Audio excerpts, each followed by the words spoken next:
구독과 좋아요, 알림 설정은 성경 말씀 전달에 큰 힘이 됩니다.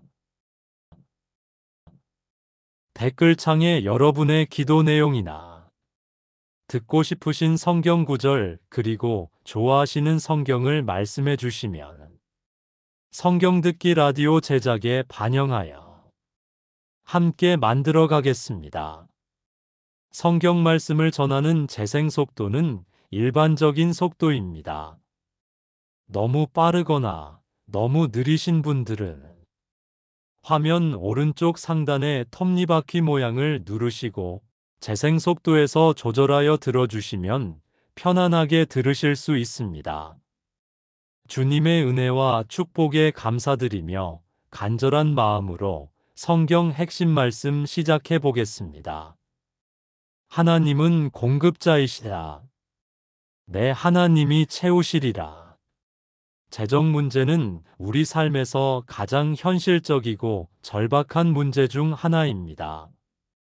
통장 잔고를 확인할 때마다 한숨이 나오고 월말이 되면 마음이 무거워집니다. 청구서가 쌓여가고 필요한 것들은 많은데 손에 쥔 돈은 턱없이 부족합니다.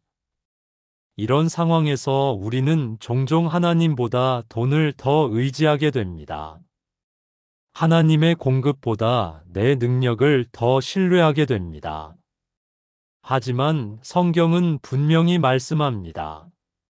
하나님은 우리의 모든 필요를 아시고 모든 필요를 채우시는 분이라고 말입니다. 빌립보서 4장 19절에서 바울은 이렇게 고백합니다. 나의 하나님이 그리스도 예수 안에서 영광 가운데 그 풍성한 대로 너희 모든 쓸 것을 채우시리라. 이 말씀에서 주목할 점이 몇 가지 있습니다. 첫째, 나의 하나님이라고 표현했습니다. 이것은 개인적인 관계를 나타냅니다. 하나님은 멀리 계신 신이 아니라 나와 개인적인 관계를 맺고 계신 아버지이십니다. 내 문제를 아시고 내 필요를 보시고 내 상황을 돌보시는 분이십니다. 둘째, 채우시리라고 했습니다. 이것은 미래형이지만 확실한 약속입니다. 하나님이 반드시 채우실 것이라는 보장입니다. 언제인지는 모르지만 때가 되면 반드시 채우신다는 약속입니다. 이것은 우리의 소망의 근거가 됩니다. 셋째, 그 풍성한 대로라고 했습니다. 하나님은 가난한 분이 아니십니다. 부족한 분도 아니십니다. 온 우주를 창조하시고 다스리시는 풍성한 분이십니다. 그분의 창고에는 모든 것이 넘쳐납니다. 그분의 풍성함은 무한합니다. 넷째, 모든 쓸 것을이라고 했습니다. 일부가 아니라 모든 것입니다. 하나님은 우리에게 필요한 모든 것을 아시고 모든 것을 공급하십니다. 물질적인 것뿐만 아니라 영적인 것, 정서적인 것, 관계적인 것까지 모든 영역에서 우리의 필요를 채우십니다. 시편 23편 1절에서 다윗은 이렇게 고백했습니다. 여호와는 나의 목자시니 내게 부족함이 없으리로다. 목자는 양을 돌보는 사람입니다. 양이 필요한 모든 것을 공급해주는 사람입니다. 풀이 있는 곳으로 인도하고 물이 있는 곳으로 데려가고 위험으로부터 보호합니다. 하나님이 바로 우리의 목자이십니다. 다윗이 부족함이 없으리로다고 고백할 수 있었던 것은 자신이 부자였기 때문이 아닙니다. 다윗도 우리와 같은 사람이었습니다. 어려운 시절을 보냈고 부족한 때도 많았습니다. 사울에게 쫓겨다닐 때는 동굴에서 숨어 지내기도 했습니다. 하지만 그는 상황이 아니라 하나님을 보았습니다. 하나님이 목자가 되시면 부족함이 없다는 것을 믿었습니다. 하나님은 단순히 우리의 문제를 도와주시는 분이 아닙니다. 하나님은 모든 공급의 근원이십니다. 모든 것이 하나님으로부터 나옵니다.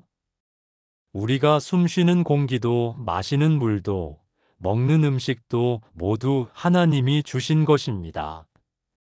우리가 가진 능력도 건강도 지혜도 모두 하나님이 주신 것입니다. 때로는 우리가 하나님보다 다른 것들에 의존하려고 합니다. 직장에 의존하고 사업에 의존하고 사람에 의존합니다. 물론 이런 것들도 하나님이 주신 수단들입니다. 하지만 수단을 목적으로 착각해서는 안 됩니다. 진정한 공급자는 하나님이십니다. 구약 시대의 이스라엘 백성들이 광야에서 40년을 지낼 때를 생각해 보십시오. 광야에는 아무것도 없었습니다. 마트도 없고 농장도 없고 공장도 없었습니다. 하지만 하나님은 매일 만나를 주셨습니다. 메추라기를 보내주셨습니다. 반석에서 물이 나오게 하셨습니다. 옷도 헤어지지 않게 하셨습니다. 신발도 닳지 않게 하셨습니다. 이것은 하나님이 얼마나 창조적인 방법으로 공급하시는지를 보여줍니다. 하나님은 우리가 생각하지 못한 방법으로도 공급하실 수 있습니다. 예상치 못한 곳에서 도움이 올 수도 있고, 생각지도 못한 기회가 열릴 수도 있습니다. 하나님의 방법은 무궁무진합니다.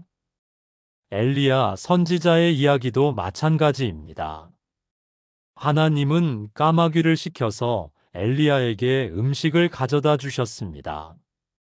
까마귀는 원래 더러운 새로 여겨졌는데 하나님은 그런 까마귀까지도 사용하셨습니다. 하나님의 공급은 우리의 상식을 뛰어넘습니다. 사르밧 과부의 이야기는 더욱 놀랍습니다. 그 과부는 마지막 한 줌의 가루와 한 숟갈의 기름으로 떡을 만들어 아들과 함께 먹고 죽으려고 했습니다. 하지만 엘리야의 말대로 하나님께 먼저 드렸을 때 통의 가루가 떨어지지 않고 병의 기름이 없어지지 않았습니다. 가뭄이 끝날 때까지 계속 공급되었습니다. 이것은 하나님의 경제 원리를 보여줍니다. 세상의 경제는 가진 것에서 빼면 줄어들지만 하나님의 경제는 나누면 늘어납니다. 하나님께 드리면 오히려 더 많아집니다.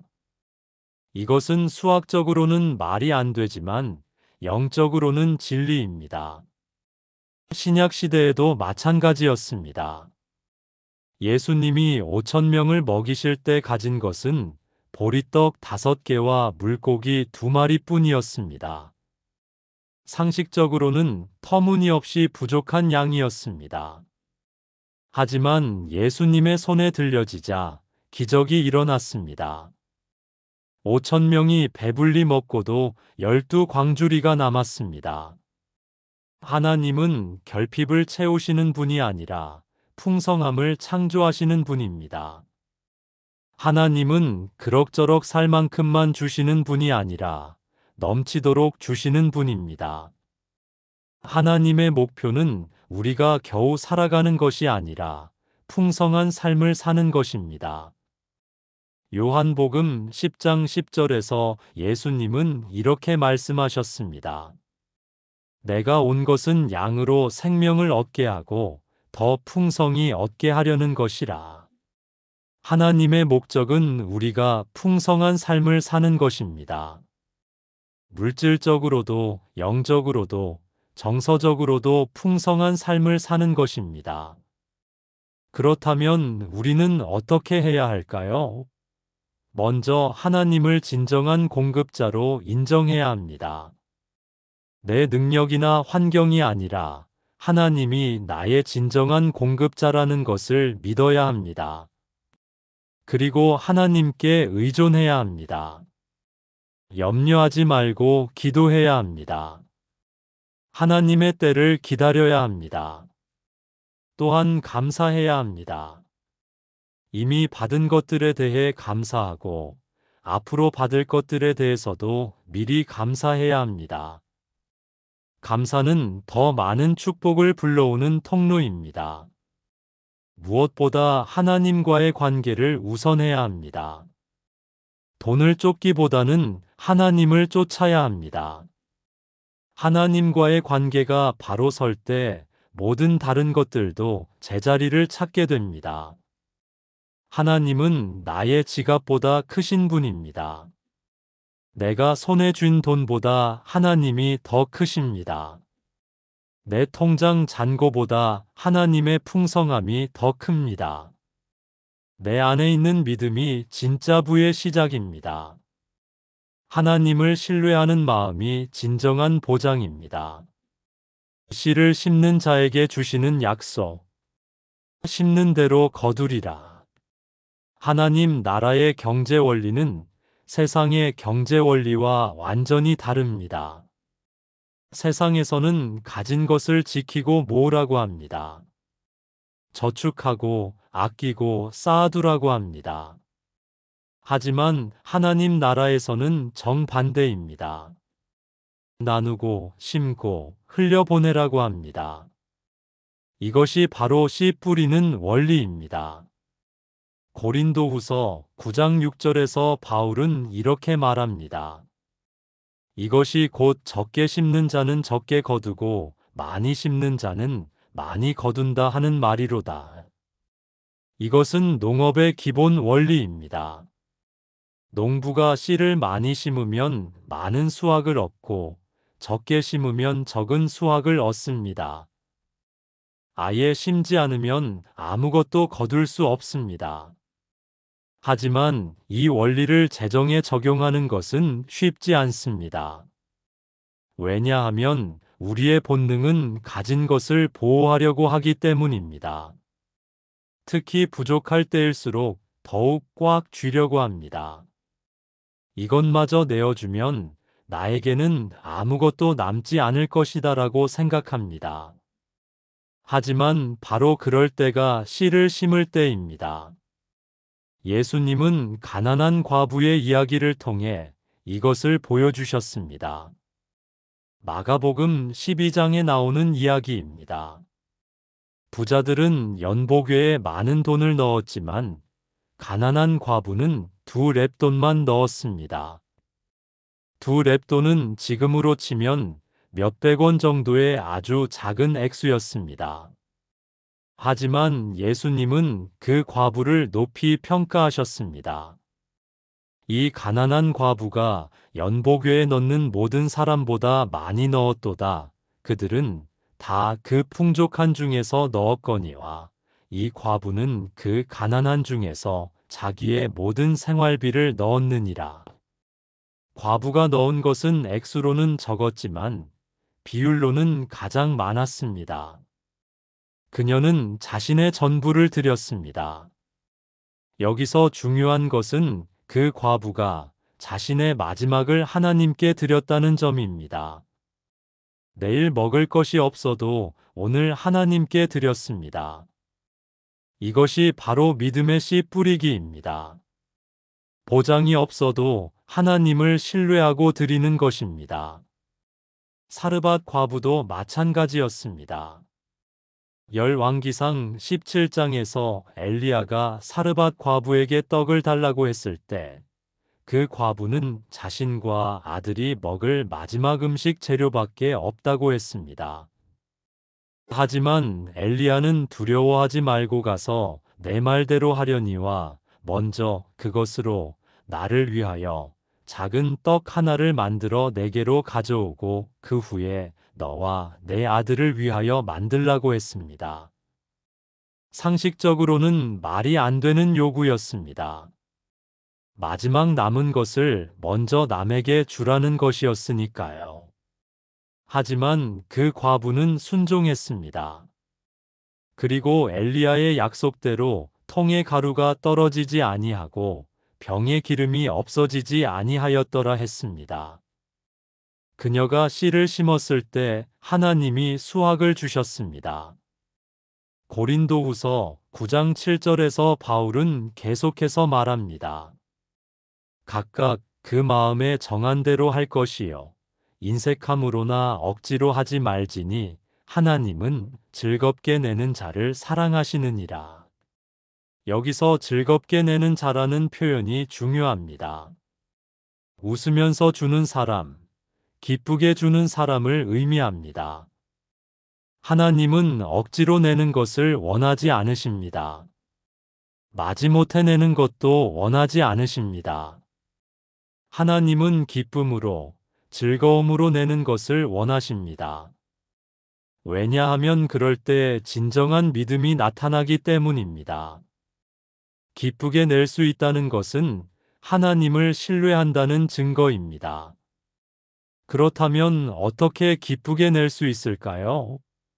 그것은 주는 것이 손해가 아니라 투자라는 것을 알 때입니다. 씨를 심는 농부는 씨를 잃는 것이 아니라 수확을 얻기 위해 투자하는 것입니다. 마찬가지로 하나님께 드리는 것은 잃는 것이 아니라 하나님 나라에 투자하는 것입니다. 8절에서 바울은 놀라운 약속을 합니다.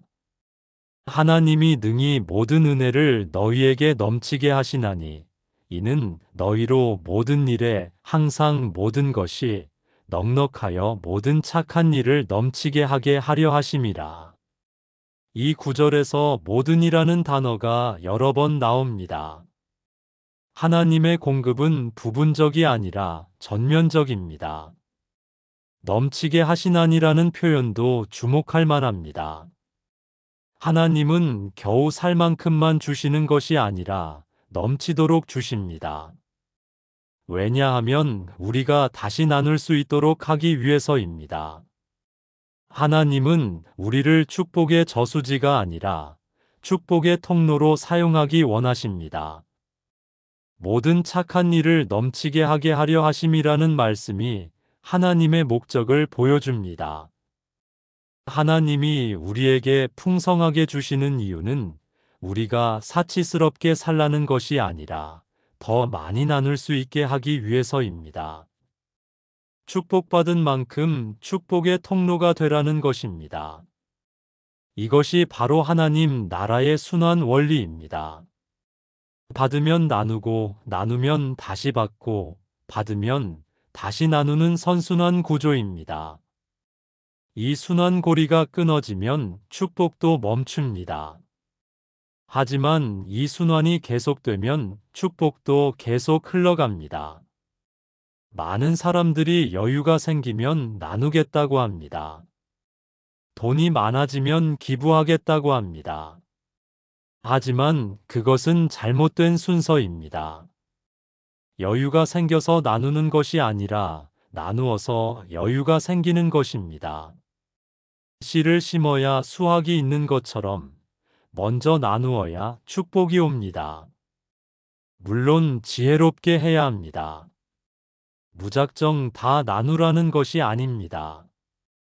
가족의 기본적인 필요도 채우지 못하면서 남에게 주는 것은 지혜롭지 못합니다. 하지만 기본적인 필요가 채워진 상태에서는 나누는 것을 두려워하지 말아야 합니다.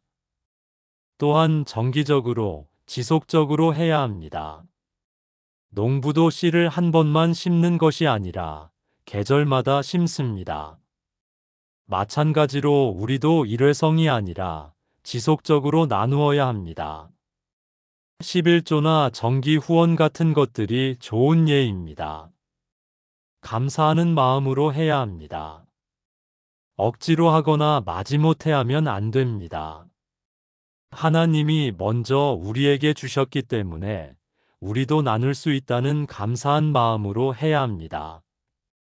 마지막으로 하나님을 신뢰하는 마음으로 해야 합니다.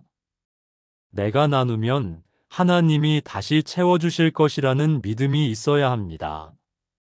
이런 믿음이 있을 때 기쁘게 나눌 수 있습니다.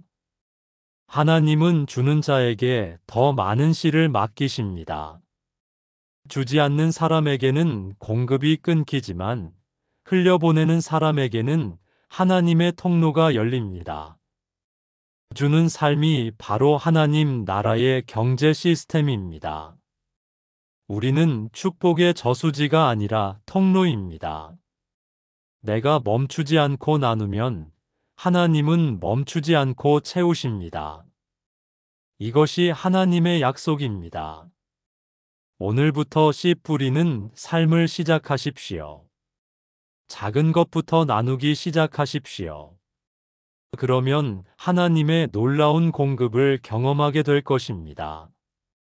순종이 열쇠다. 먼저 그의 나라와 의를 구하라. 우리는 종종 재정 문제를 해결하기 위해 더 많은 일을 하려고 합니다. 부업을 찾고 투자를 시도하고 더 좋은 직장을 구하려고 노력합니다. 이런 노력들이 나쁜 것은 아닙니다. 하지만 가장 중요한 것을 놓치고 있을 수 있습니다. 바로 하나님과의 관계, 그리고 하나님의 뜻에 대한 순종입니다. 마태복음 6장 31절부터 33절까지 예수님은 이렇게 말씀하셨습니다. 그러므로 염려하여 이르기를 무엇을 먹을까, 무엇을 마실까, 무엇을 입을까 하지 말라. 이는 다 이방인들이 구하는 것이라. 너희 하늘 아버지께서 이 모든 것이 너희에게 있어야 할 줄을 아시느니라. 그런즉 너희는 먼저 그의 나라와 그의 의를 구하라. 그리하면 이 모든 것을 너희에게 더하시리라. 이 말씀에서 핵심은 먼저라는 단어입니다. 순서가 중요합니다. 먼저 하나님 나라와 하나님의 의를 구하고 그 다음에 모든 것이 더해진다는 것입니다. 우리는 종종 이 순서를 바꿔놓습니다. 먼저 생활비를 벌고, 먼저 안정을 찾고, 그 다음에 하나님을 섬기겠다고 합니다. 하지만 하나님의 방법은 정반대입니다. 그의 나라를 구한다는 것은 하나님의 통치를 인정하고 받아들이는 것입니다. 내 삶의 주인이 나 자신이 아니라 하나님이라는 것을 인정하는 것입니다. 내 계획보다 하나님의 계획을 우선하는 것입니다. 내 방법보다 하나님의 방법을 따르는 것입니다. 그의 의를 구한다는 것은 하나님이 기뻐하시는 삶을 사는 것입니다. 정직하게 살고, 사랑으로 살고, 섬김으로 사는 것입니다. 단순히 종교적인 행위를 하는 것이 아니라 삶 전체에서 하나님의 성품을 나타내는 것입니다. 이렇게 살 때 하나님은 이 모든 것을 더하시리라고 약속하셨습니다. 여기서 더하시리라는 표현이 중요합니다. 억지로 구걸해서 얻는 것이 아니라 자연스럽게 더해지는 것입니다. 보너스처럼 덤으로 주어지는 것입니다. 구약의 솔로몬 왕이 좋은 예입니다. 하나님이 솔로몬에게 네가 무엇을 원하든지 내가 내게 주리라고 하셨을 때 솔로몬은 부나 명예를 구하지 않았습니다. 대신 백성을 잘 다스릴 수 있는 지혜를 구했습니다. 하나님은 솔로몬의 마음을 기뻐하시며 지혜뿐만 아니라 부와 영광까지 함께 주셨습니다. 신약의 사도들도 마찬가지였습니다. 그들은 예수님을 따르기 위해 모든 것을 버렸습니다. 배도 버리고 사업도 버리고 안정된 직업도 버렸습니다. 세상 사람들이 보기에는 미친 짓이었습니다. 하지만 그들은 예수님과 함께하는 삶에서 진정한 만족과 풍성함을 경험했습니다. 베드로는 훗날 이렇게 고백했습니다. 보소서 우리가 우리의 것을 다 버리고 주를 따랐나이다. 그러자 예수님은 내가 진실로 너희에게 이르노니 나와 복음을 위하여 집이나 형제나 자매나 어머니나 아버지나 자식이나 전토를 벌인 자는 현세에 있어 집과 형제와 자매와 어머니와 자식과 전토를 100배나 받되 박해와 함께 받고 내세에 영생을 받지 못할 자가 없느니라고 약속하셨습니다. 하나님의 우선순위를 세우는 것은 종교적인 의무가 아닙니다. 그것은 가장 지혜로운 투자입니다. 하나님보다 먼저 구하는 것들은 모두 불안정합니다. 직장은 언제 사라질지 모르고, 사업은 언제 실패할지 모르고, 건강도 언제 잃을지 모릅니다. 하지만 하나님은 변하지 않으십니다. 하나님과의 관계는 가장 안전한 투자입니다. 또한 하나님을 먼저 구할 때 우리의 관점이 바뀝니다. 문제보다 하나님이 더 크게 보이고 부족함보다 풍성함이 더 크게 보입니다. 불안 대신 평안이 찾아오고 걱정 대신 감사가 넘쳐납니다. 이런 마음 상태에서는 더 지혜로운 결정을 내릴 수 있고 더 좋은 기회들을 발견할 수 있습니다. 실제로 하나님을 먼저 구하는 사람들의 삶을 보면 놀라운 일들이 일어납니다. 예상치 못한 곳에서 도움이 오고 생각지도 못한 기회가 열리고 놀라운 공급이 이루어집니다. 이것은 우연이 아닙니다. 하나님이 약속을 지키고 계신 것입니다. 그렇다면 구체적으로 어떻게 하나님의 나라와 의를 먼저 구할 수 있을까요? 첫째, 시간의 우선순위를 바로 세워야 합니다. 하루 중 가장 좋은 시간을 하나님께 드려야 합니다.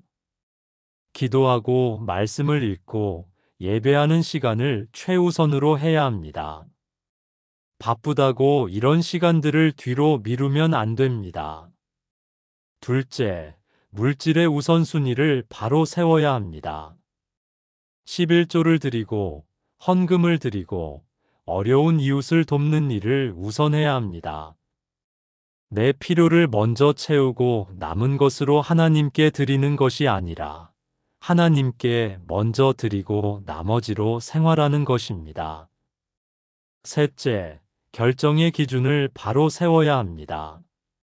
돈을 벌 수 있는지, 유리한지를 먼저 생각하는 것이 아니라 하나님이 기뻐하시는지를 먼저 생각해야 합니다.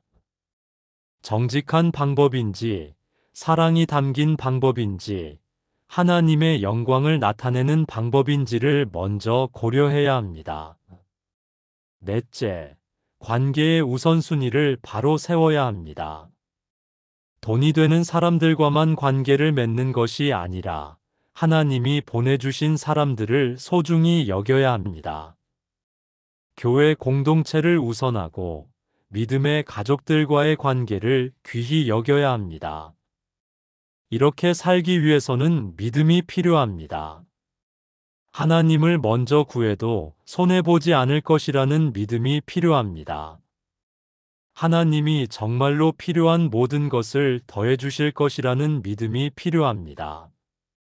이런 믿음은 하루아침에 생기지 않습니다.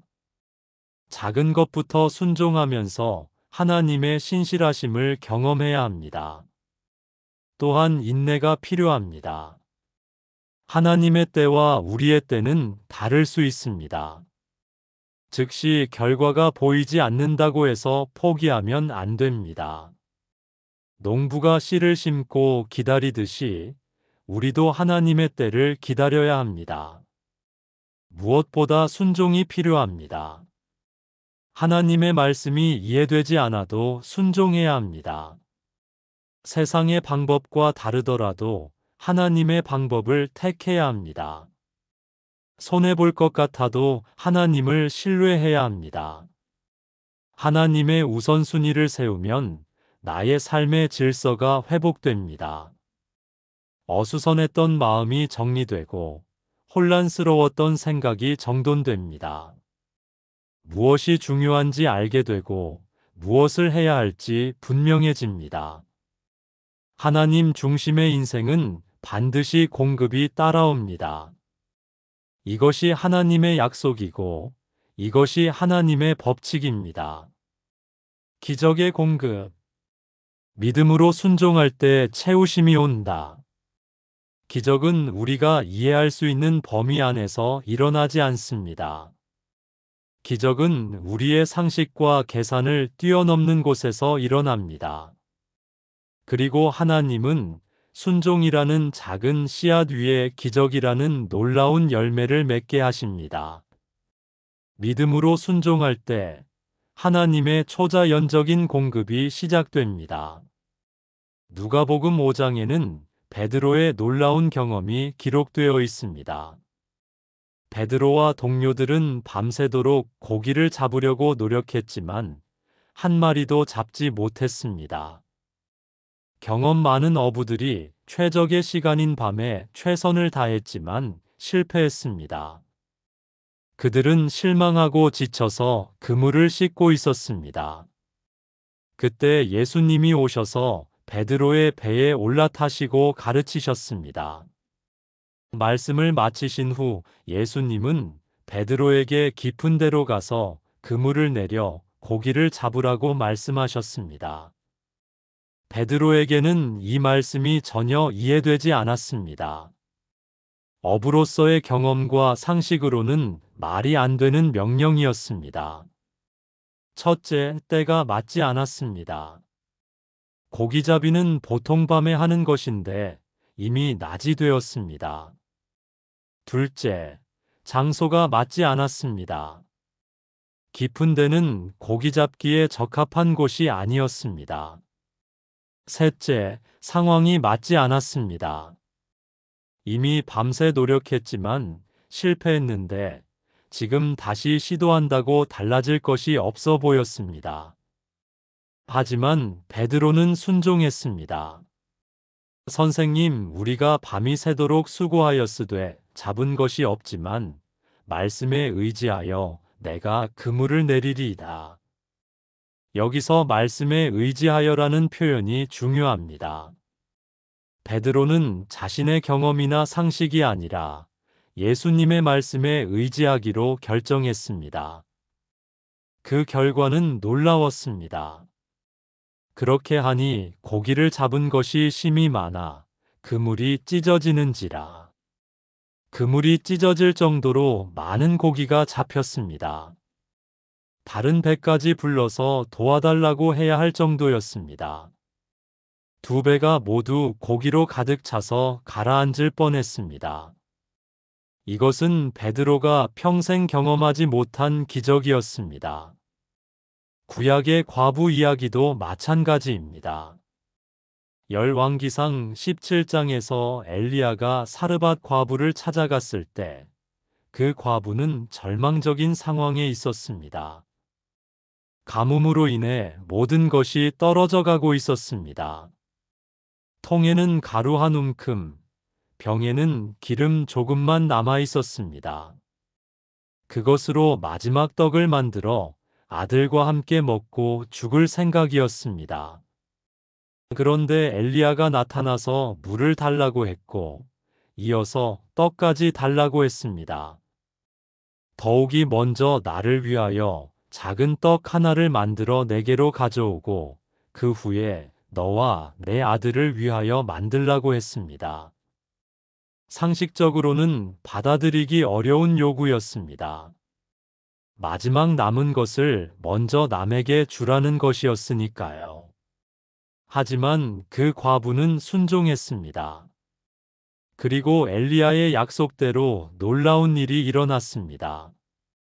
이스라엘의 하나님 여호와의 말씀이 여호와께서 비를 지면에 내리시는 날까지 통의 가루가 떨어지지 아니하고 병의 기름이 없어지지 아니하리라 하셨느니라. 실제로 가뭄이 끝날 때까지 통의 가루가 떨어지지 않고 병의 기름이 없어지지 않았습니다. 이 두 이야기에서 공통점을 발견할 수 있습니다. 첫째, 인간의 상식으로는 이해할 수 없는 명령이었습니다. 둘째, 순종하기 위해서는 위험을 감수해야 했습니다. 셋째, 순종했을 때 놀라운 기적이 일어났습니다. 넷째, 그 기적은 그들의 삶을 완전히 바꾸어 놓았습니다. 하나님은 순종 위에 기적을 세우십니다. 순종은 하나님이 일하실 수 있는 통로를 만들어 줍니다. 우리가 우리의 방법을 고집하는 동안에는 하나님이 개입하실 여지가 없습니다. 하지만 우리가 우리의 방법을 내려놓고 하나님의 방법을 택할 때 하나님의 능력이 나타날 수 있습니다. 순종은 가장 강력한 믿음의 표현입니다. 입으로는 하나님을 믿는다고 하면서도 행동으로는 자신의 방법을 고집한다면 그것은 진정한 믿음이 아닙니다. 진정한 믿음은 하나님의 말씀에 순종하는 것으로 나타납니다. 이해되지 않아도 손해볼 것 같아도 위험해 보여도 하나님의 말씀을 따르는 것입니다. 물론 순종하기가 쉽지 않습니다. 우리의 이성과 감정이 반대할 때가 많습니다. 주변 사람들이 말리기도 합니다. 그건 너무 위험해. 그런 식으로 하면 안 돼. 현실적으로 생각해봐라고 말합니다. 하지만 하나님의 방법은 세상의 방법과 다릅니다. 하나님의 지혜는 세상의 지혜를 뛰어넘습니다. 순종할 때 주의해야 할 것들이 있습니다. 첫째, 하나님의 말씀에 근거해야 합니다. 단순한 충동이나 감정에 따라 행동하면 안 됩니다. 성경 말씀과 일치하는지, 하나님의 성품과 맞는지 확인해야 합니다. 둘째, 지혜롭게 해야 합니다. 순종한다고 해서 무모하게 행동하면 안 됩니다. 기도하고 상담하고 신중하게 판단한 후에 순종해야 합니다. 하나님은 우리가 지혜롭게 행동하기를 원하십니다. 셋째, 인내심을 가져야 합니다. 순종했다고 해서 즉시 결과가 나타나지 않을 수 있습니다. 하나님의 때와 우리의 때는 다를 수 있습니다. 포기하지 말고 끝까지 순종해야 합니다. 넷째, 감사하는 마음으로 해야 합니다. 억지로 하거나 마지못해 하면 진정한 순종이 아닙니다. 하나님이 나를 사랑하셔서 좋은 길로 인도하신다는 확신을 가지고 감사함으로 순종해야 합니다. 순종의 첫걸음은 작은 것부터 시작하는 것입니다. 갑자기 큰 것을 하려고 하면 부담스럽고 실패하기 쉽습니다. 하지만 작은 것부터 차근차근 순종해 나가면 믿음도 자라고 순종하는 것도 자연스러워집니다. 예를 들어 11조를 드리는 것도 순종의 한 형태입니다. 수입의 10분의 1을 하나님께 드리는 것이 경제적으로 부담스러울 수 있습니다. 하지만 하나님의 말씀에 순종하여 11조를 드릴 때 하나님의 축복을 경험하게 됩니다. 또한 정직하게 사는 것도 순종입니다. 거짓말하거나 속이면 당장은 이익이 될 것 같지만 정직하게 살 때 하나님이 더 큰 축복으로 갚아주십니다. 남을 용서하는 것도 순종입니다. 상처를 준 사람을 용서하는 것이 감정적으로 어려울 수 있지만 용서할 때 우리 마음에 평안이 오고 하나님의 축복이 임합니다. 순종은 믿음의 발걸음입니다. 내가 아멘 할 때 하나님은 이제 시작이다라고 말씀하십니다. 순종하는 순간 하나님의 능력이 역사하기 시작합니다. 닫혔던 문들이 열리고 막혔던 길들이 뚫리고 불가능했던 일들이 가능해집니다. 베드로가 경험한 것처럼 사르밧 과부가 경험한 것처럼 우리도 순종할 때 하나님의 기적적인 공급을 경험할 수 있습니다. 순종은 가장 강력한 믿음의 표현이며 재정의 문을 여는 열쇠입니다. 감사와 믿음의 고백. 감사는 재정을 여는 문. 감사는 단순한 예의가 아닙니다. 감사는 하나님의 능력을 움직이는 강력한 영적 원리입니다. 특히 재정적으로 어려운 상황에서 드리는 감사는 하나님의 마음을 감동시키고 기적의 문을 여는 열쇠가 됩니다. 데살로니가전서 5장 18절은 이렇게 말합니다. 범사에 감사하라. 이것이 그리스도 예수 안에서 너희를 향하신 하나님의 뜻이니라. 범사에 감사하라는 말씀이 쉽게 들릴 수 있지만 실제로는 매우 어려운 명령입니다. 좋은 일이 있을 때 감사하는 것은 자연스럽습니다. 하지만 어려운 상황에서, 부족한 상황에서, 막막한 상황에서도 감사하라는 것은 우리의 본능과 반대되는 일입니다. 그럼에도 불구하고 하나님은 범사에 감사하라고 하셨습니다. 요한복음 6장에는 5천 명을 먹이신 기적이 기록되어 있습니다. 그 상황을 자세히 살펴보면 감사의 놀라운 능력을 발견할 수 있습니다. 큰 무리가 예수님을 따라왔는데 먹을 것이 없었습니다. 제자들은 걱정했습니다. 빌립은 각 사람으로 조금씩 받게 할지라도 200데나리온의 떡이 부족하리이다라고 계산했습니다. 인간적인 계산으로는 절대 불가능한 상황이었습니다. 그때 안드레가 한 아이가 가진 보리떡 5개와 물고기 2마리를 가져왔습니다. 안드레도 그러나 이것이 이 많은 사람에게 얼마나 되겠사옵나이까라고 말했습니다. 상황을 보면 절망적이었습니다. 5천 명을 먹이기에는 터무니없이 부족한 양이었습니다. 하지만 예수님은 다르게 반응하셨습니다. 11절에서 예수께서 떡을 가져 감사 기도하시고라고 기록되어 있습니다. 예수님은 부족함을 보고 걱정하시지 않았습니다. 대신 가진 것을 보고 감사하셨습니다. 5개의 떡과 2마리의 물고기를 감사함으로 받으셨습니다. 그 결과는 놀라웠습니다.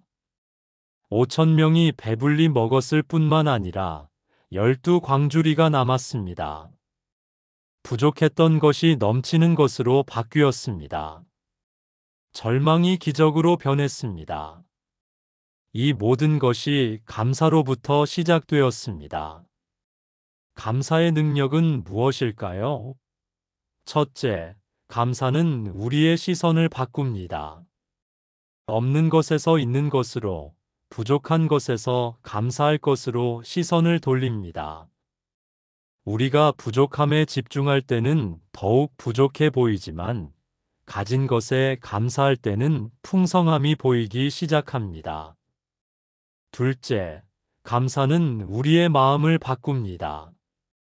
불평과 원망으로 가득했던 마음이 감사와 기쁨으로 바뀝니다.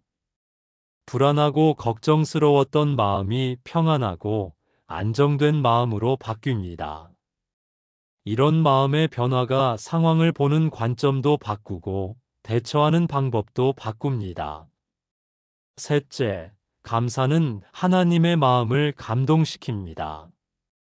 어려운 상황에서도 감사하는 모습을 보실 때 하나님은 기뻐하십니다.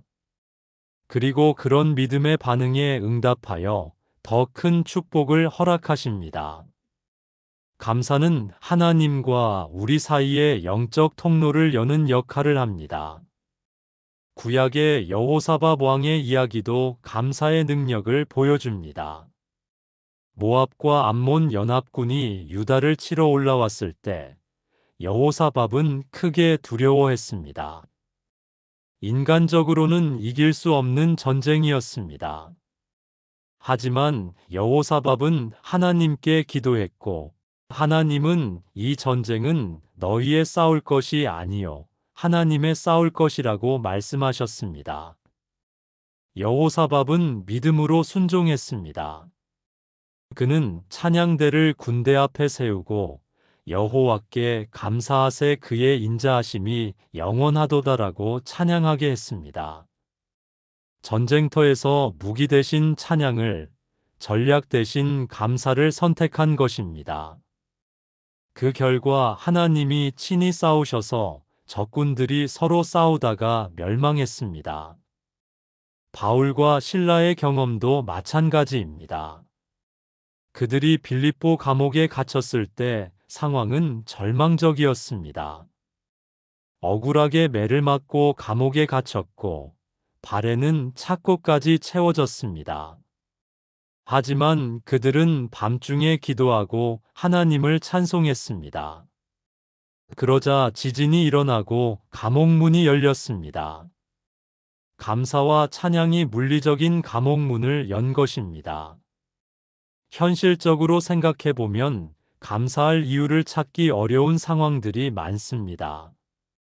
실직했을 때, 사업이 어려울 때, 병원비가 부족할 때 어떻게 감사할 수 있을까요?